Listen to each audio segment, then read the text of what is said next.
দেখুন, এই গ্রীষ্মের তীব্র দাবদাহ থেকে রক্ষা পাওয়ার জন্যে বৃষ্টি হচ্ছে শ্রেষ্ঠ বিকল্প। যে যাই বলুক না কেন, পকেটে করে বেনিটি ব্যাগে করে ফ্যান নিয়ে বাইরে বের হওয়ার কথা, এগুলি কোনো বিকল্প বা এগুলি সেরকম কোনো প্রোটেকশন আমাদেরকে কিন্তু দিবে না। সত্যিকারের সবাই শান্তি পাবে, স্বস্তি পাবে, আরাম পাবে যদি বৃষ্টি হয়। এই জন্যে আমাদেরকে কিন্তু গুনাহ মাফ চাইতে হবে আল্লাহ তাআলার কাছে। দেখুন, হুদা আলাইহিস সালাম ওনার জাতিকে বলেছিলেন যে দেখো, আমাদের গুনার কারণে আল্লাহ তাআলা বৃষ্টি বন্ধ করে দেন।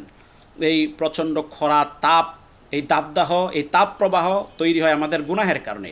ইয়া কওম ইস্তাগফিরু রাব্বাকুম সুম্মা তুবু ইলাইহি, হে আমার কওম, সম্প্রদায়ের লোকেরা, ইস্তাগফিরু রাব্বাকুম, তোমরা তোমাদের রবের কাছে ক্ষমা চাও কৃত অপরাধের, ওয়া তুবু ইলাইহি, এবং ফিরে আসো খারাপ পথ থেকে, অপরাধের পথ থেকে, নাফরমানি থেকে তোমরা ফিরে আসো, তওবা করো। ইউরসিলিস সামা আলাইকুম মিদরারা, তাহলে আল্লাহ তাআলা তোমাদের উপর শান্তির কল্যাণময় মুষলধারে বৃষ্টি দান করবে। তাহলে বৃষ্টি পাওয়ার জন্যে আমাদেরকে কিন্তু এই তীব্র গরম থেকে রক্ষার জন্যে আমাদেরকে গুনাহ মাফ চাইতে হবে, আল্লাহর কাছে ক্ষমা চাইতে হবে, এবং গুনার পথ থেকে আমাদেরকে সরে আসতে হবে। তাহলেই বৃষ্টি পাওয়া যাবে। এবং বৃষ্টির জন্য যে দোয়াগুলি আছে এগুলি আমাদেরকে করতে হবে আল্লাহর কাছে। বৃষ্টি আমাদেরকে চাইতে হবে আল্লাহর কাছে, কারণ এটার সম্পূর্ণ নিয়ন্ত্রণকারী হচ্ছেন তিনি, তার কাছেই আমাদেরকে চাইতে হবে। এছাড়া অন্য কৃত্রিমভাবে যারাই বৃষ্টি আনার জন্য যেভাবেই চেষ্টা করুক, এতে কিন্তু হিতে বিপরীত হয়। আমরা দেখেছি যে এভাবে করে প্রকৃতির সাথে বিরুদ্ধাচারণ করে আল্লাহ তাআলার সৃষ্টি যে নেচার আছে এটাকে নষ্ট করে আমরা কোনোভাবেই কিন্তু শান্তি পেতে পারি না। প্রকৃতিকে সুন্দরভাবে আমাদেরকে রাখতে হবে। আল্লাহ তাআলা যেভাবে নেচার সৃষ্টি করেছেন সেভাবেই কিন্তু আমাদেরকে রাখতে হবে।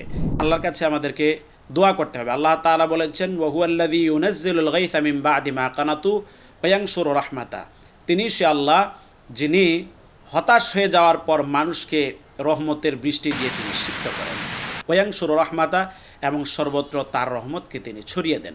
কাজে বৃষ্টি আল্লাহ তাআলার নিয়ন্ত্রণেই চলে। আল্লাহ তাআলাই বৃষ্টি দিয়ে জমিনকে উর্বর করেন, মানুষকে স্বস্তি দেন।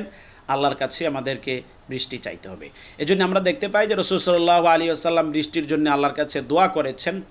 এক লোক এসেছিল রাসূল সাল্লাল্লাহু আলাইহি ওয়াসাল্লামের কাছে, এবং তিনি জানিয়েছেন যে আমাদের গবাদি পশু মারা যাচ্ছে, আমাদের পরিবার পরিজনের লোকেরা অনেক কষ্ট পাচ্ছে।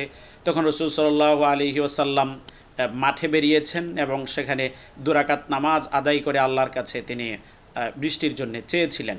এটিকে বলা হয় সলাতুল ইস্তিসকা। বিভিন্ন জায়গায় সলাতুল ইস্তিসকা হয়। আমরা সেখানে আল্লাহর কাছে দোয়া করব, নিজেদের গুনাহ মাফ চাবো, যেন আল্লাহ তাআলা আমাদের প্রতি রহমতের বৃষ্টি দান করেন। এটি হচ্ছে এই তীব্র গরম থেকে বাঁচার জন্য শ্রেষ্ঠ বিকল্প।